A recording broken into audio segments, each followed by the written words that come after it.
ഇന്നൊരു നാടൻ പലഹാരം ഉണ്ടാക്കാം, നമ്മുടെ ചീട. അപ്പോൾ ഈ ഒരു റെസിപ്പി എൻ്റെ അടുത്ത് ജയശ്രീ ജയ എന്ന് പറഞ്ഞിട്ട് നമ്മുടെ സബ്സ്ക്രൈബറാണ് ചോദിച്ചത്. അപ്പോൾ പേര് പറയുന്നത് എന്താണെന്ന് വെച്ചാൽ അനിയത്തിയാണോ ചേച്ചിയാണോ എന്നൊന്നും എനിക്കറിയില്ല, അതുകൊണ്ടാണ് കേട്ടോ പേര് പറഞ്ഞത്. തെറ്റാണെങ്കിൽ ക്ഷമിക്കുക, പ്രായം കൂടുതലുണ്ടെങ്കിൽ ക്ഷമിക്കുക. അപ്പോൾ ഈ ഒരു റെസിപ്പി ഓണത്തിന്റെ സമയത്ത് ചോദിച്ചതാണ്. അപ്പോൾ ഓണത്തിന്റെ സമയത്ത് എനിക്ക് ചെയ്യാൻ സമയം കിട്ടിയില്ല. ഓണത്തിന് ഉണ്ടാക്കുന്ന പണ്ട് കാലങ്ങളിൽ നമ്മുടെയൊക്കെ വീടുകളിൽ ഉണ്ടാക്കിയിരുന്ന ഒരു നാടൻ പലഹാരമാണ്. അപ്പോൾ ഓണം കഴിഞ്ഞിട്ടാണ് ഉണ്ടാക്കാൻ സമയം കിട്ടിയത്. അപ്പോൾ എന്തായാലും ഇന്നത്തെ കുട്ടികൾക്ക് കുറെ പേർക്കൊക്കെ പരിചയം ഉണ്ടാവുമായിരിക്കും, കുറച്ച് പേർക്കൊക്കെ പരിചയം ഇല്ലാത്ത റെസിപ്പി ആയിരിക്കും. അപ്പോൾ കുട്ടികൾ കഴിച്ചിട്ടില്ലാത്ത റെസിപ്പി ആണെങ്കിൽ എന്തായാലും വീട്ടിലൊന്ന് ഉണ്ടാക്കി കൊടുത്തോളൂ. നന്നായിട്ട് കുട്ടികൾ കുറച്ചുകൊണ്ടിരിക്കും. ഇടയ്ക്കിടയ്ക്ക് കുറയ്ക്കാൻ പറ്റിയൊരു സ്നാക്കാണ്. പിന്നെ അധികം ഇൻഗ്രീഡിയൻസ് ഒന്നും വേണ്ട, നമ്മുടെ വീട്ടിലുള്ള ഇൻഗ്രീഡിയൻസ് തന്നെയാണ്. കുറച്ച് അരിപ്പൊടിയൊക്കെ നമ്മുടെ വീട്ടിൽ എപ്പോഴും ഉണ്ടാവും. ആ അരിപ്പൊടി ഉപയോഗിച്ച് വളരെ എളുപ്പത്തിൽ ഉണ്ടാക്കാം. ഒന്ന് ഉരുട്ടിയെടുക്കുക എന്നുള്ള ഒരു ബുദ്ധിമുട്ട് മാത്രമേ ഉള്ളൂ. അത് നമ്മളിപ്പോൾ TV കണ്ടുകൊണ്ടിരിക്കുമ്പോഴോ അല്ലെങ്കിൽ വെറുതെ സംസാരിച്ചുകൊണ്ടിരിക്കുമ്പോഴൊക്കെ ഒന്ന് ബോൾസ് ആക്കി വെക്കുകയാണെങ്കിൽ എളുപ്പത്തിൽ തന്നെ ഫ്രൈ ചെയ്തെടുക്കാം. അപ്പോൾ എങ്ങനെയാണ് നമ്മുടെ ചീട ഉണ്ടാക്കുന്നതെന്ന് നോക്കാം.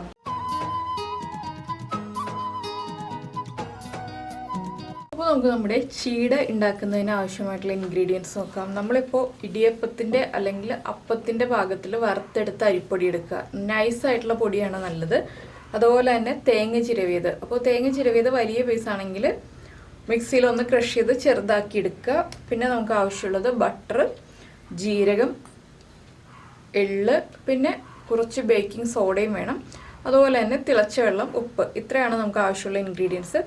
അപ്പോൾ നമ്മൾ ഉടനെ യൂസ് ചെയ്ത് തീർക്കും എന്നുണ്ടെങ്കിൽ ഈ തേങ്ങ ഒന്ന് ഡ്രൈ റോസ്റ്റ് ചെയ്തെടുക്കേണ്ട ആവശ്യമില്ല. ഇങ്ങനെ തന്നെ നമുക്ക് മിക്സ് ചെയ്തിട്ട് ചീട ഉണ്ടാക്കാം. പക്ഷെ കുറച്ച് ദിവസം സൂക്ഷിച്ച് വയ്ക്കാനാണ് നമ്മൾ ഉണ്ടാക്കുന്നതെങ്കിൽ തേങ്ങ ഒന്ന് ജസ്റ്റ് ഒന്ന് ഡ്രൈ റോസ്റ്റ് ചെയ്യുക. എന്താണെന്ന് വെച്ചാൽ തേങ്ങയിൽ നനവ് ഒന്ന് കുറഞ്ഞു കിട്ടിയാലേ നമുക്ക് കൂടുതൽ ദിവസങ്ങൾ സൂക്ഷിച്ച് വയ്ക്കാൻ പറ്റുള്ളൂ. അപ്പോൾ ആദ്യം നമുക്ക് ഈ തേങ്ങ ഒന്ന് ചൂടാക്കി എടുക്കാം. അപ്പോൾ ഞാനിപ്പോൾ 2 കപ്പ് അരിപ്പൊടി എടുത്തതിന് 1 കപ്പ് തേങ്ങയാണ് എടുത്തിട്ടുള്ളത്.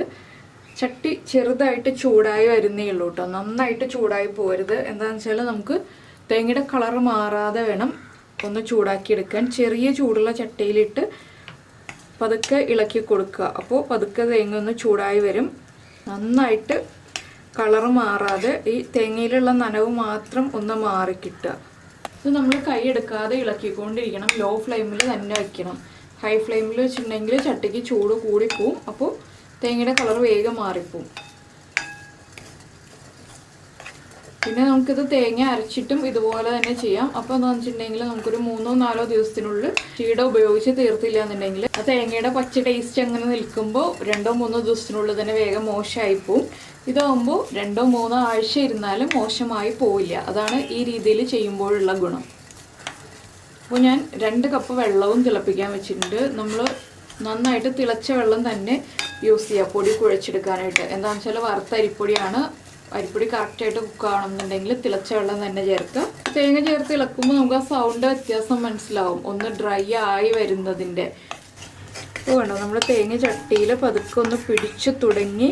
തേങ്ങ നമ്മളിങ്ങനെ തൊട്ട് നോക്കുമ്പോൾ നന്നായിട്ട് കൈ പൊള്ളുന്നുണ്ട്, ചൂടായി തുടങ്ങിയിട്ടുണ്ട് തേങ്ങ. ഇത്രയും മതി കേട്ടോ. ഇനി ഇതിലും കൂടുതലായിട്ട് ചൂടായിട്ടുണ്ടെങ്കിൽ കളറ് മാറി തുടങ്ങും.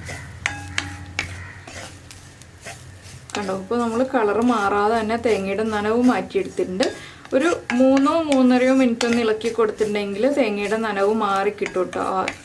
വെള്ളത്തിൻ്റെ അംശം കുറഞ്ഞു കിട്ടും. നമുക്കിനി ഫ്ലെയിം ഓഫ് ചെയ്ത് ഇത് ഇടയ്ക്ക് ഇളക്കി കൊടുക്കാം. ഈ ചട്ടിയിൽ തന്നെയാണ് ഞാൻ വെക്കുന്നത്. ഇപ്പോൾ ചട്ടിയിൽ നിന്ന് മാറ്റുന്നില്ല. ബാക്കിയുള്ള ഇൻഗ്രീഡിയൻസ് എല്ലാം ചേർത്ത് നമ്മുടെ പൊടി കുഴച്ചെടുത്തതിന് ശേഷം നമുക്ക് ഈ തേങ്ങയും കൂടി പൊടിയിലേക്ക് ചേർത്ത് കുഴച്ചെടുക്കാം. അപ്പോൾ ഇത് ഇടയ്ക്കൊന്ന് ഇളക്കി കൊടുത്താൽ മതി. ഇല്ലെങ്കിൽ നമുക്ക് സമയമില്ല എന്നുണ്ടെങ്കിൽ ഒരു പാത്രത്തിലേക്ക് മാറ്റി ചൂട് മാറാൻ വേണ്ടിയിട്ട് എടുത്ത് വയ്ക്കാം. കളർ മാറിപ്പോവാതിരിക്കാനാണ് നമ്മൾ ഇടയ്ക്ക് ഇളക്കി കൊടുക്കുക എന്ന് പറയുന്നത്. അപ്പോൾ നമുക്ക് നമ്മുടെ പൊടി കുഴയ്ക്കാം ഇനി. അപ്പോൾ നമുക്ക് പൊടി കുഴയ്ക്കാനായിട്ട് കുറച്ച് വലിയൊരു പാത്രത്തിലേക്ക് നമ്മുടെ പൊടി മാറ്റിയെടുക്കാം. ഇതിലേക്ക് നമുക്ക് പൊടിക്ക് ആവശ്യമായിട്ടുള്ള ഉപ്പ് ചേർക്കാം. അതുപോലെ തന്നെ ഒരു 1/4 ടീസ്പൂൺ ബേക്കിംഗ് സോഡ ചേർക്കാം. 1/4 ടീസ്പൂൺ മതി. പിന്നെ നിങ്ങളുടെ താല്പര്യം അനുസരിച്ച് ബട്ടറോ നെയ്യോ യൂസ് ചെയ്യാം. ഞാനിപ്പോൾ ബട്ടറാണ് എടുക്കുന്നത്. ഒരു 2 ടീസ്പൂൺ വരെ ബട്ടർ ചേർക്കാം കേട്ടോ. ആദ്യം നമുക്ക് ബേക്കിംഗ് സോഡയും ബട്ടറും ഉപ്പും എല്ലാം ചേർത്തൊന്ന് മിക്സ് ചെയ്തെടുക്കുക. നമ്മൾ സാധാരണ പുട്ടുപൊടിയൊക്കെ മിക്സ് ചെയ്യില്ലേ, അതുപോലെ ഒന്ന് മിക്സ് ചെയ്യാം. അതിന് ശേഷം നമുക്ക് തിളച്ച വെള്ളം ചേർക്കാം കേട്ടോ.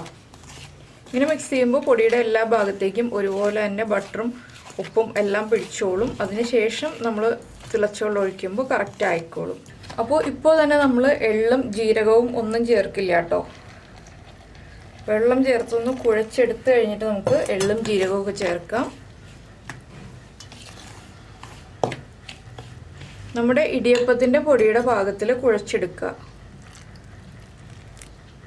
പൊടി ഒന്ന് ഇതുപോലെ മിക്സ് ചെയ്ത് കഴിഞ്ഞിട്ട് നമ്മൾ ഡ്രൈ റോസ്റ്റ് ചെയ്ത് വെച്ചിരിക്കുന്ന തേങ്ങ ഇതിലേക്ക് ആഡ് ചെയ്ത് കൊടുക്കാം. ഇനി ഈ തേങ്ങയും കൂടി ചേർത്തിട്ട് നമുക്ക് നന്നായിട്ട് മിക്സ് ചെയ്യാം. അപ്പോൾ വെള്ളം കുറവുണ്ട്, അപ്പോൾ കുറച്ചുകൂടി വെള്ളം ചേർക്കാം. അപ്പം നമ്മുടെ പൊടി നമ്മൾ നന്നായിട്ട് മിക്സ് ചെയ്തെടുത്തിട്ടുണ്ട്. അപ്പോൾ ഇതിലിപ്പോൾ ഇനി നമ്മൾ ചേർക്കാൻ പോകുന്നത് നമ്മുടെ ജീരകം ചതച്ച് ചേർക്കണമെങ്കിൽ ചതച്ച് ചേർക്കാം, ഇല്ലെങ്കിൽ ഇതുപോലെ തന്നെ ചേർക്കാം കേട്ടോ. ഇതുപോലെ തന്നെയാണ് ഞാനിപ്പോൾ ചേർക്കുന്നത്, ചതയ്ക്കുന്നൊന്നുമില്ല. നമ്മുടെ നല്ല ജീരകം, അതായത് ക്യുമിൻ സീഡ്സ് ആണ് ചേർക്കുന്നത്. പിന്നെ ചേർക്കുന്നത് എള്ള്. അപ്പോൾ ജീരകം 1 ടീസ്പൂൺ എടുത്തിട്ടുണ്ട്, എള്ള് 1.5 ടീസ്പൂൺ എടുത്തിട്ടുണ്ട്. അതൊക്കെ നിങ്ങളുടെ ഇഷ്ടത്തിനനുസരിച്ച് വ്യത്യാസം വരുത്താം. ഇനിയിപ്പോൾ നമുക്കിതൊന്ന് കുഴച്ചെടുക്കാം കൈ ഉപയോഗിച്ച്. അപ്പോൾ ചെറിയ ചൂടോടുകൂടി കൈ ഉപയോഗിച്ച് കുഴയ്ക്കുക, ഇല്ലെങ്കിൽ കുഴയ്ക്കാൻ ബുദ്ധിമുട്ടായിരിക്കും. നല്ല ചൂടോടുകൂടിയും കുഴയ്ക്കണ്ട.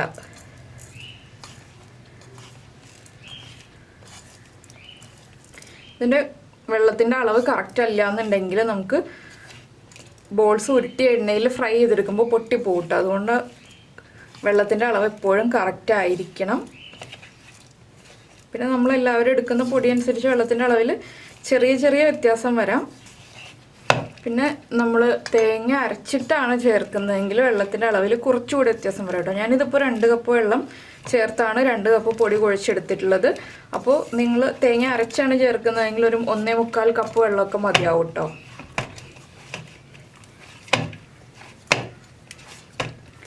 ഇനി നന്നായിട്ട് സോഫ്റ്റായി വരുന്നത് വരെ ഇതൊന്ന് കുഴച്ചെടുക്കുക.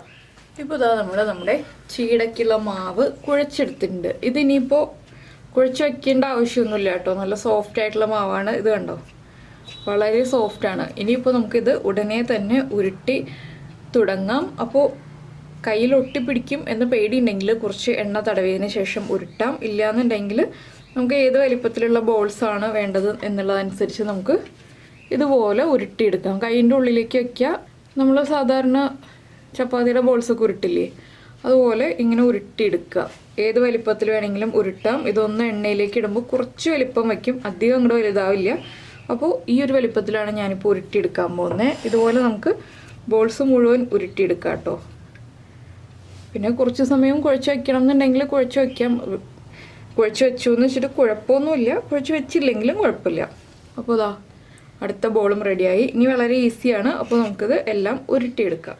അപ്പോൾ നമ്മുടെ ചീട എല്ലാം നമ്മൾ ഉരുട്ടി വെച്ചു. ഇത് സ്പ്രെഡ് ചെയ്ത് വെക്കണം എന്ന് നിർബന്ധമൊന്നുമില്ല കേട്ടോ. സ്പ്രെഡ് ചെയ്ത് വെച്ചാൽ നമുക്ക് എണ്ണയിലേക്ക് ഇടാൻ എളുപ്പമായിരിക്കും.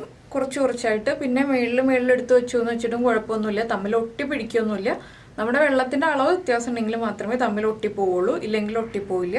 അപ്പോൾ നമുക്കിനി വെളിച്ചെണ്ണ ചൂടാക്കിയിട്ട് ഇത് ഫ്രൈ ചെയ്ത് തുടങ്ങാം. അപ്പോൾ നമ്മുടെ വെളിച്ചെണ്ണ നന്നായിട്ട് ചൂടായിട്ടുണ്ട്. അപ്പോൾ നിങ്ങൾ ആദ്യമായിട്ട് ഉണ്ടാക്കി നോക്കുകയാണെങ്കിൽ ഒരെണ്ണം ഇട്ട് നോക്കുക, എണ്ണയുടെ ചൂട് കറക്റ്റ് ആണോ ഇല്ലയോ എന്നുള്ളത്. അപ്പോൾ എണ്ണ നന്നായിട്ട് ചൂടായിട്ട് മാത്രം നമ്മൾ ഈ ചീട ബോൾസ് ഇട്ട് കൊടുക്കുക.